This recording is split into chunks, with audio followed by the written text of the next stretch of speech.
Inside, I want to kill myself. We are on an 0-7 run over the last 2 days. After tonight, it was just complete bullshit. So that's how I'm going to start off this show. Horrible Sunday, 1-5. I don't even know what to tell you about that. I just don't want to do this anymore. I have never seen anything like this, man. With the slump continuing, 2 straight losses, not a good day at all. 0-4. I just have not had a good season, man. What can this slump that I'm on? The slump continues. I've reached a new peak, actually. I'm gonna burn my Bruins hat, man. I don't know what is going on with the Bruins. March 8th, is that what it is? I don't even know. It's March 9th, I think. Who even knows, man? I don't know what day it is anymore. I don't even know what day it is anymore, man. Back with you after the worst day that I could possibly have. Back with you, as I always am.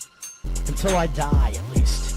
0-2 yesterday, and yesterday did not go well for me. 0-5. The worst month that I've ever had in my 18 years doing this. I don't know what to even tell you about this anymore. Broke the slump yesterday as the slump discontinues. The slump continues. Somebody fucking kill me, please. I don't even know what I should do at this point other than potentially end it all.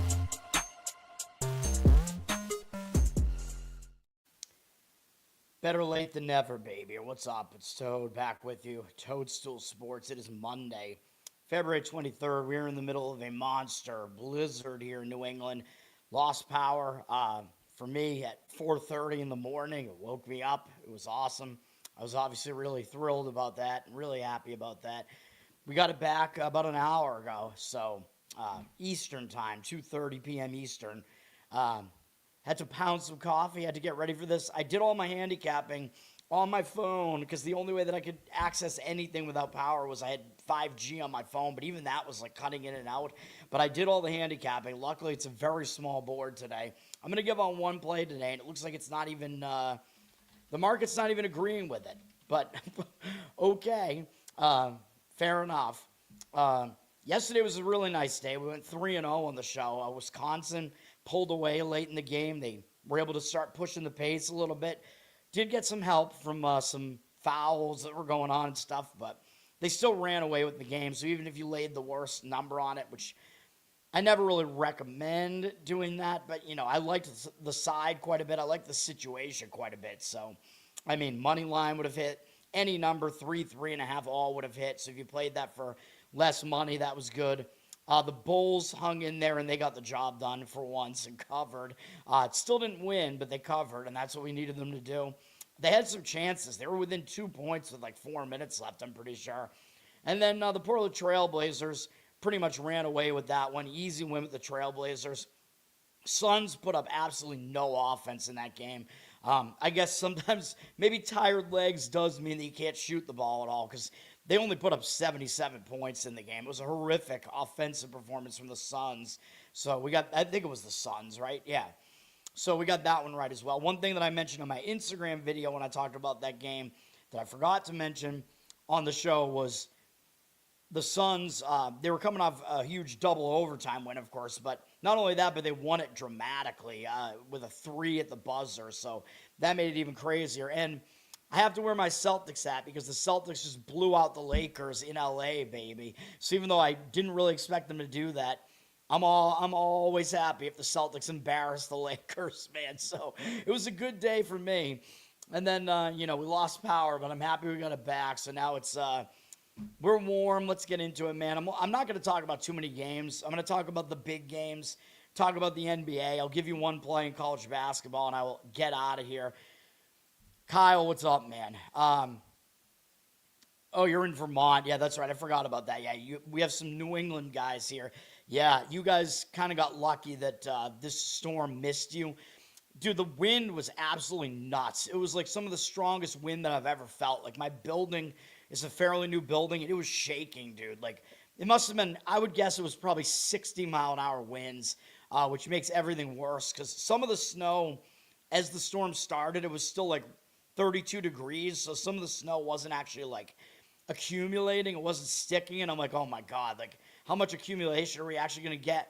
Well, The temperature, of course, dropped throughout the night. Of course, we still wound up getting like 2 feet at least. I think it's still snowing now here.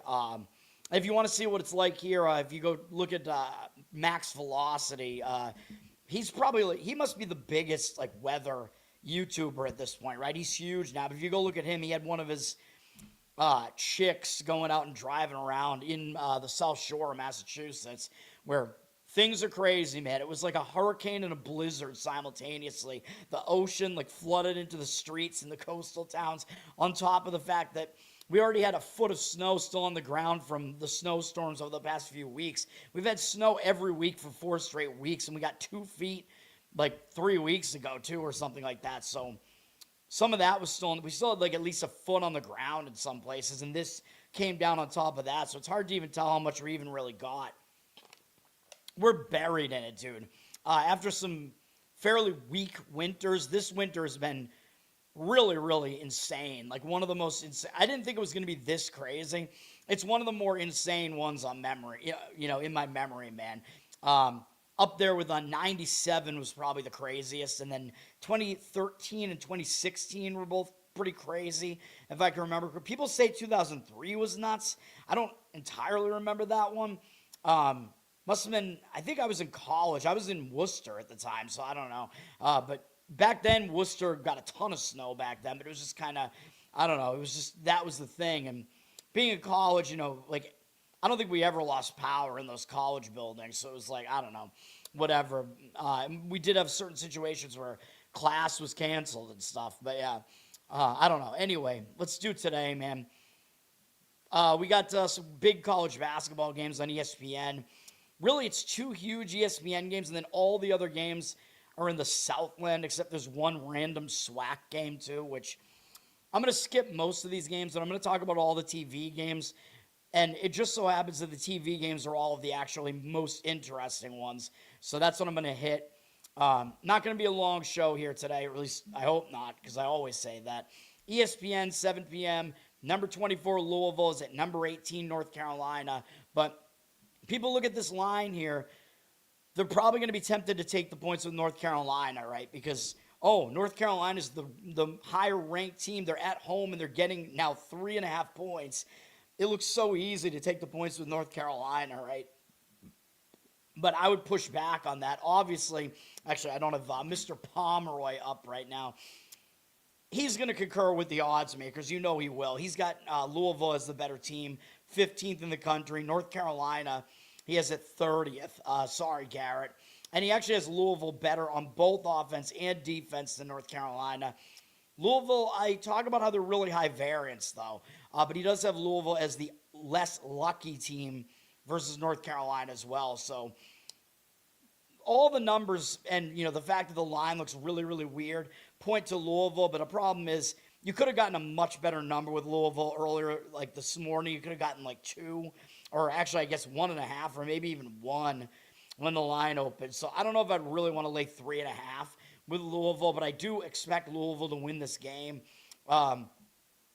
Both teams are coming off easy wins, so I don't really think there's anything to see there. Louisville got a home win against Georgia Tech, so their travel spot probably is a little bit better because North Carolina, I think, was up in Syracuse. Yeah, and they won by I think both teams are coming up 13-point wins. I guess North Carolina is a bit better because it was on the road, more hostile environment. They had to travel more. But they are going to be the more traveled team coming here. I expect both teams to show up here. These teams have not played each other this season. I think this is the only time they play each other. I think the public's also going to be looking at this, and, they like the blue blood. They like North Carolina. I think they're also going to be thinking, well, North Carolina beat Duke at home, so, of course, they can cover as an underdog against Louisville. I'm still going to lean towards Louisville in this game. Not a play for me, but the money looks like it is coming in on Louisville. Again, the line has just kind of gotten away from it, though. They're up from 1.5 to 3 now, like I said, maybe 3.5. 53% of the cash on them, though, and 51% of the tickets on UNC. So I think UNC is going to be the somewhat public side in this one. Again, Louisville would be my lean, but I would probably have to do like a money line, or maybe, Louisville over their team total might make sense if you think Louisville is going to come into this game and win the game. They're probably going to have to make it a high-scoring game. They're probably going to have to be hitting their threes because, as I was alluding to, they're high variance because they take a ton of three-pointers. So that's what we got going on with Louisville. CBS Sports at 7 p.m. has one of the more interesting games in the Southland, Nicholls and Lamar. I know it doesn't sound interesting, but I think it is, and it's because Nicholls is coming off a crazy game. They're playing a fourth straight road game, and they just took Stephen F. Austin to the limit on the road as huge underdogs. So I'd be looking to fade Nicholls in this game, but this game is interesting to me just because they did come off of a huge performance against the team that is the top of the conference. Although I still think McNeese is better power ratings-wise than Stephen F. Austin, but still, this is a huge game for Nicholls, dude. Stephen F. Austin were 12.5-point favorites. If you look at how this game played out, Stephen F. Austin did have the lead for the majority of the second half, and they were starting to pull away, couldn't quite pull away, and Nicholls came all the way back and tied the game towards the end of the game. So, I always talk about this. When a team puts in a huge effort like that, and they come off a monster performance like that, I think a lot of times they're flat, and having a fourth road game in a row, I think that's not any better for them. If they had McNeese on deck instead of Southeast Louisiana prior to McNeese, I'd probably be giving you this as a play. I like Lamar in this one. The line has been all over the place, as I'll talk about in a minute. The line's moved all over. And I guess one other hesitation is Nicholls did lose at home to Lamar earlier this year, so they are in a road revenge angle here, which sometimes is something that I look at, but I do think that the rest of the situation really kind of negates that. Lamar, they're staying at home, and they just lost at home to New Orleans, so I think you're going to see a better effort out of Lamar here. I mean, they get to host a game on a Monday, and I know they're competing with the ESPN games, but I think they might get up for a game. Like, Lamar does not get a TV game like this on CBS Sports very often, and it's a game with not too many games. It's a day with not too many games. So I think that helps the home team as well. So I would definitely be leaning to Lamar in this one. Looks like the money's coming in on Nicholls. I don't really know why. This line has been all over the place, dude. It actually dropped from 4.5 on Lamar all the way down to 1.5, and now it's back up to 3.5. So I don't know what was going on with that roller coaster going on in the market there. The money's coming in on Nicholls. I do not agree with it though. 58% of tickets, 78% of the cash on Nicholls. The only way I'd be able to play it is laying the points with Lamar here. But you could have gotten a better number on it. Lamar is extremely unlucky, by the way, according to Ken Baum. They're in the bottom 15 basically in luck. So they have underperformed what they actually are. Up against Nicholls. Nicholls is a much luckier team, and I know I talked about Nicholls earlier in the season as a team I kind of wanted to be looking to play on because they played a really difficult out-of-conference schedule. But now looking at this, they're the worst defense of the two teams. They're the worst team, according to Ken Baum. And luck-wise, they're way higher in the luck index for Ken Baum at 109. So, Ken Baum's numbers pretty much check out towards Lamar as well. Also, Lamar will try to slow the game down, which might frustrate Nicholls because they want to go faster. So, Lamar, I think, is the right side in that game. And finally, we have the game that I have a play on. Let's do this right now, man.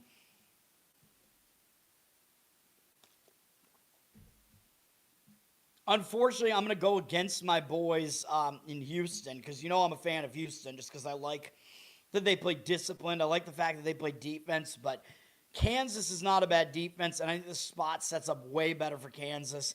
It's very rare that you get Kansas as a home underdog. We will be on Kansas here, +2. It looks like they're 1.5s and 2 out there. I'd look for the 2, try to get the full bucket on this one. I'd probably still play it at 1.5, though. Obviously, you're pretty much asking Kansas to win the game either way, though. And yes, that does mean I do think Houston will lose three games in a row now. Houston's not at home, so obviously there is a home advantage here.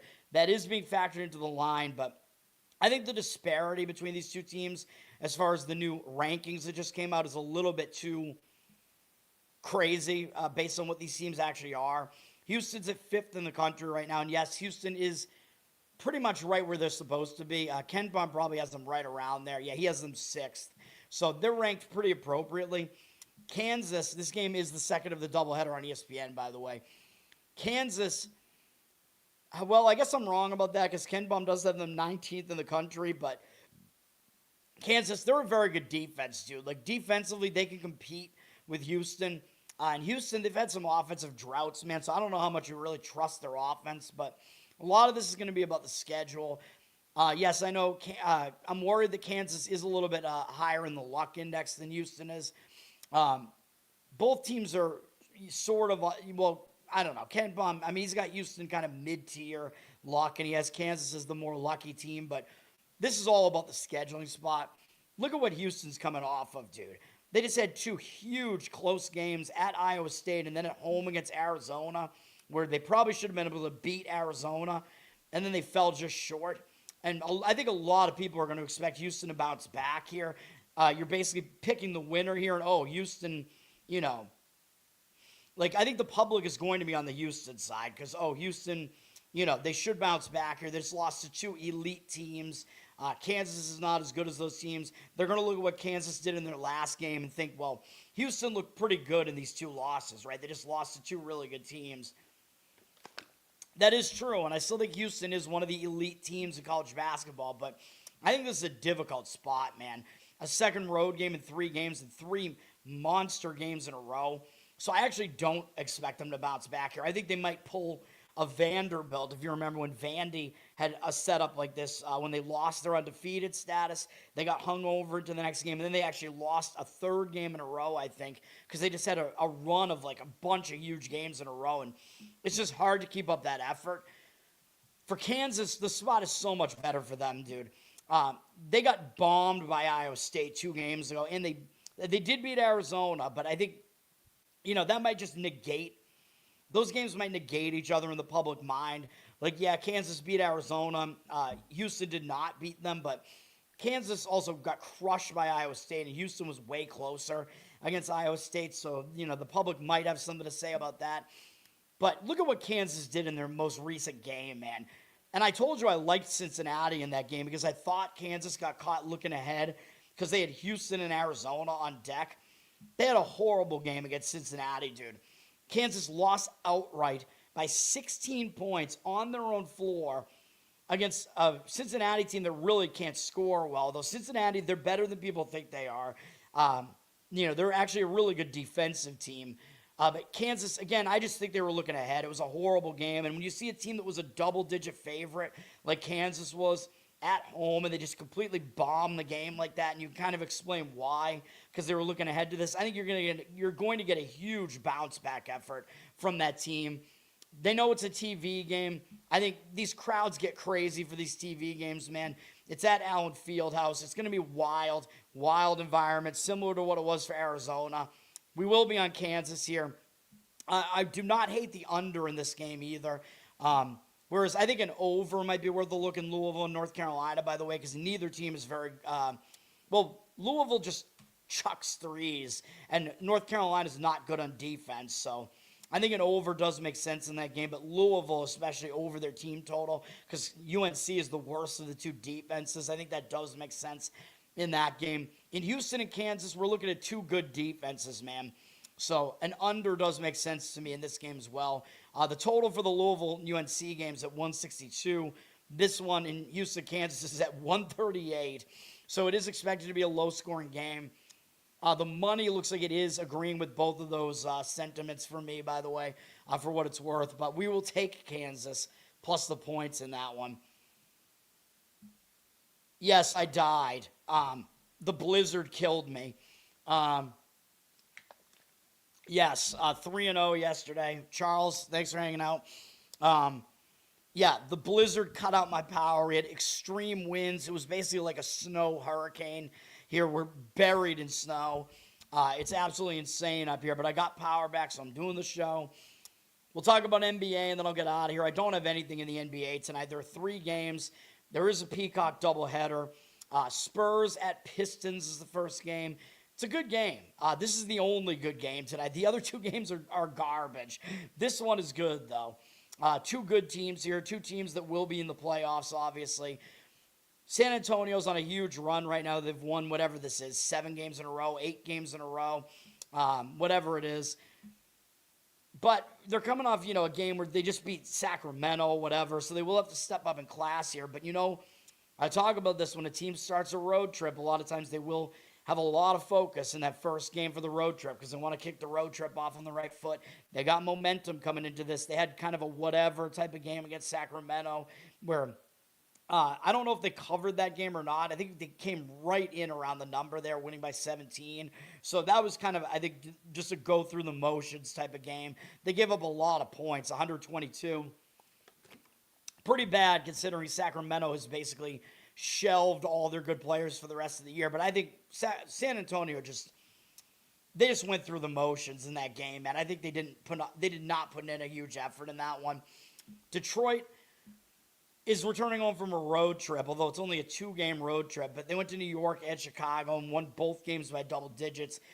But I talk about when a team returns home from a road trip, sometimes they'll be a little bit distracted. They have to get back to home life, although, again, they were only on the road for two games. They had the All-Star break prior to that, where I assume a lot of their players are at home. So it's not really a full road trip return, so I'm not going to say it's going to be one of those massive distraction spots, but I do think the spot does set up better for San Antonio here. Detroit does have to worry about Oklahoma City, and Cleveland on deck as well. I'm not going to say they're going to overlook a home game on Peacock against San Antonio, though. That's an isolated game. I don't think they will, but I prefer the Spurs in this game. The money does seem to agree with me on that.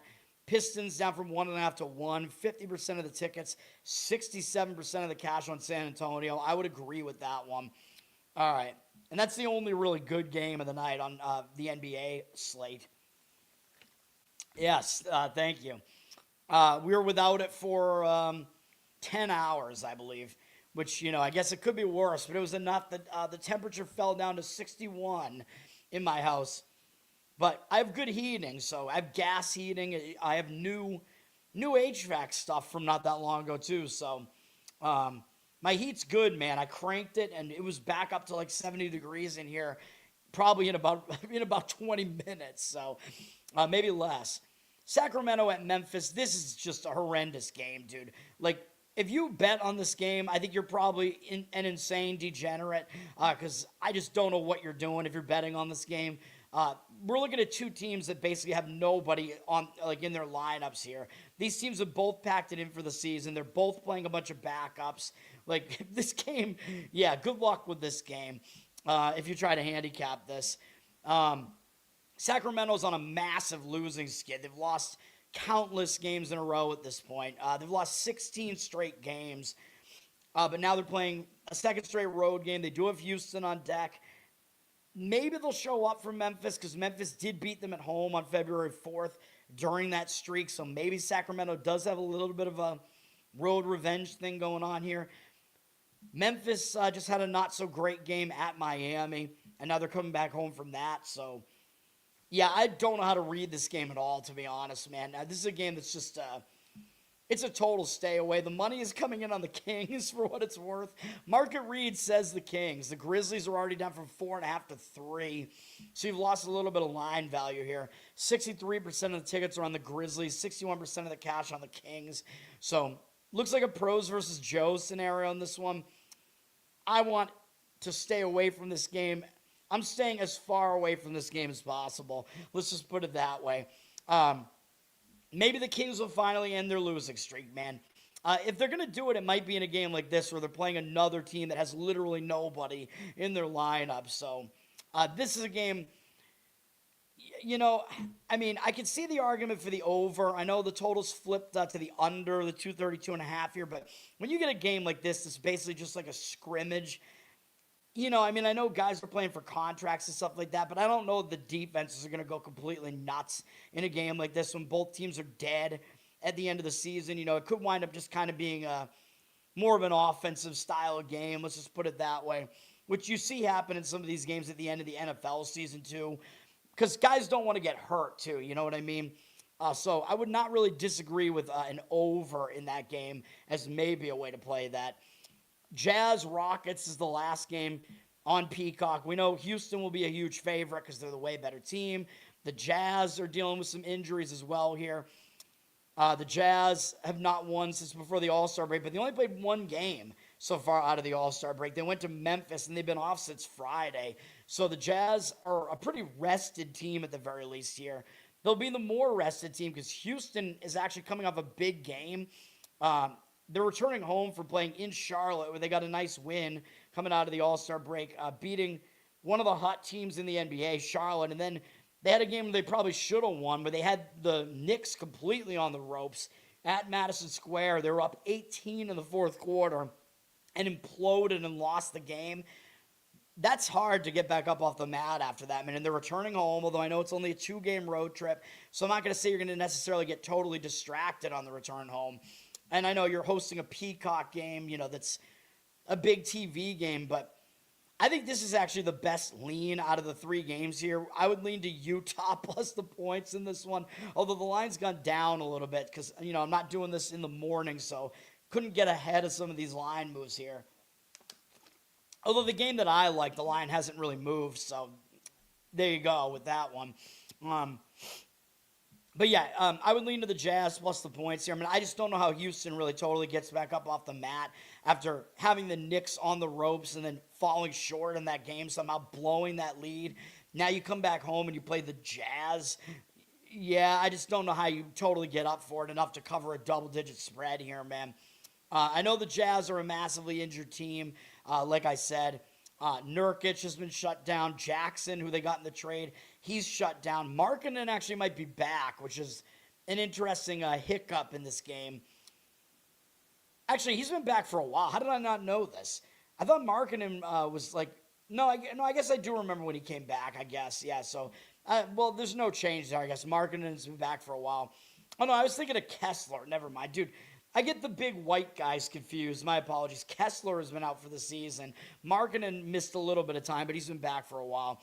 Anyway, yeah, I mean, there's not much going on for the Houston injury report here, but for this game, just based on the situation, it's Jazz or pass for me. But you've lost a couple of points here. The Rockets are down from 15.5 to 13.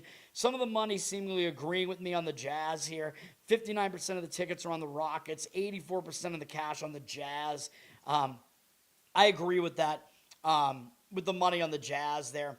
Hopefully the difference between 15 and 13 isn't that big, because once you get up into these double-digit numbers in the NBA, the numbers start being a little bit less valuable and meaningful. But yeah, I considered that as a play with the Jazz, but I'm going to stay off of it. So I got my one play, and that's it, man. Will, what's up, man? Thanks for hanging out. Yeah, man.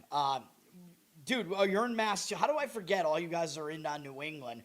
One thing I don't have to do is shoveling the driveway, because I live in a complex, and the whole driving area just gets plowed. Like the HOA, part of the HOA fee just pays for the plowing. So don't have to do that. And nobody goes through my front door. So I I don't have to shovel my front steps either. I don't use my front door. I come in through the back, through the garage, and nobody comes up to my front door with my setup. So, yeah, that's the way that it is. So I'm lucky in that regard, I guess. No. I mean, yeah, the U.S. won. There's all that crap going on where everybody's, talking about Jack Hughes' religion, which might even be a lie. But no, the value was definitely on Canada in that game. I think the U.S. got super lucky to win that game. They did have the way better goaltending performance. It took a masterful goaltending performance from the GOAT, Hellebuck, to win that one. The U.S. was completely on the ropes in that game. Canada had the really bad game the game before that, so the value was clearly on Canada. And then when they fell down 1-0, it was so obvious that there was value on Canada at plus 170. And they probably should have won the game in overtime. Hellebuck made a hell of a couple of saves in that one. That game easily could have been a win for Canada based on some of those shots that they had. They dominated the game offensively. After the first period, Canada had twice as many shots on goal as the U.S. The U.S., honestly, they had no business winning that game. They got absolutely dominated. That's racist, yeah. No, I don't do any type of plowing, but yes, the white guys all looking the same, I meant. That's going to do it. My play today, short show like I Hoped it would be. Kansas plus the points is my one play today. We're going college basketball. At least if Houston does wind up winning, I won't be too upset about it because I am a little bit of a fan of what Houston does. So, and I don't really like Kansas. One worry, I guess, is Kansas has the thing going on with Peterson, and seems like a very, very odd chemistry situation there. But this is one game that I expect Kansas will absolutely get up for. You're gonna get a top effort out of Kansas in this game, man. They're hosting one of the best teams in college basketball, coming off a disgusting loss. You're going to get a massive effort out of them, whereas Houston might start tiring out with the way they play physical. 3 huge games in a row like that. That's going to do it. Learn to Toad on Twitter. You can subscribe to me there. Learn to Toad on Instagram. Like, subscribe, give me good reviews. Give me good replies on the channel here. Spreaker is still screwing me, so I don't know what I'm gonna be able to do about the audio stuff. I gotta figure that out because they nuked my account for spam, just with no warning at all. I don't know how they could do that when you make you monetize your stuff, you make money that way. You have money in their system with them, and they can't just nuke your account. Like, what the dude? I hate these companies. Like, it should be illegal to do that. It's so fucking ridiculous. So yeah, I have that going on. Covered in Uke is my Uke channel. I haven't had a voice for a while, so no updates there really. Patreon.com/LearnToToad. You can check that out. There's some bonus Uke stuff there. We will have a new episode of Loser Cast tomorrow night, so you can check that out. 10 p.m. Eastern. And that is everything that I got right now, I believe. So that's gonna do it. Peace. Thanks, everybody. I'm staying warm now. The worst of the wind is over, so I don't think I'm going to lose power again. Dude, that was the only... I'm in such an urban-ish area that we don't really have trees around and whatever. I've been here for 8 years, and the only time I ever lost power was when a substation exploded because somebody fucked up, which it wasn't even a weather thing. So I've had no, weather-related power outages that lasted more than, maybe a few minutes until this one. It's insane. But yeah, I'm going to go eat something because I really haven't eaten much today. But finally, I can use my kitchen equipment again. So there you go. I can have coffee again finally. Yeah. Yes, they Nike, everyone. Yes. I still haven't watched that Nike movie, by the way. The Air movie, which I think Jason Bateman is in that. It's the fictionalized story of creating the Michael Jordan shoe. I don't know. I haven't watched that one yet. My dad said that it was good, but... I don't know. My dad kind of likes, what's the word I'm looking for? He likes things that are easy watching. Let's just put it that way. He doesn't really like things that are that intense. I don't know. He likes, mystery detective shows, fictionalized ones, and then some of the sports stuff like that. So I don't know. So we'll see. Yeah, I don't know. It might be on Netflix right now. I'm not even sure, but I think I do actually have the movie though, which you probably know what I mean by that. But yes, I gotta go finish watching Mercy. That's what I was watching when I wound up mediating between a couple of women on Twitter last night. Shout out to Shoe on Head because she was one of them. I got to talk to her for the first time in 3 years. So there you go. She's still awesome. But yes, I don't know. Dude, why are these women all fighting? Because I like her and Moondragon. I like them both on Twitter, so I don't know. I don't know. It's just I like both of them. It's just, it's a weird thing on Twitter. I don't know how I wound up getting into that, because I was trying to watch Mercy, and that's what I'm trying to watch here. Which is a movie with Chris Pratt, and I like how it's set up, because basically it takes place in the future, the near future, and AI is basically running the court system now, and he's like a murder detective, but he's on trial for the murder of his own wife, and he's claiming he didn't do it, and he's in the chair on trial, and if he doesn't prove his innocence, he's gonna get executed by the AI. So that's the movie. Some scary AI going on there, combined with the fiction detective stuff. So I find it to be entertaining. The critics hate the movie.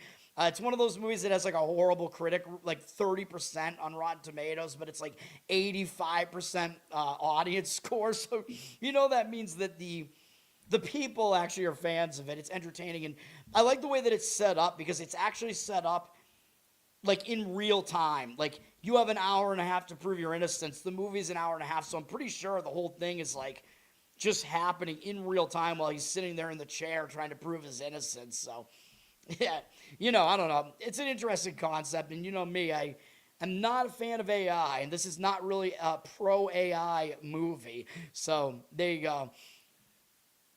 Yes. Oh yeah. Oh yeah. Yeah. Yeah. Because I'm mediating a cat fight. Yeah.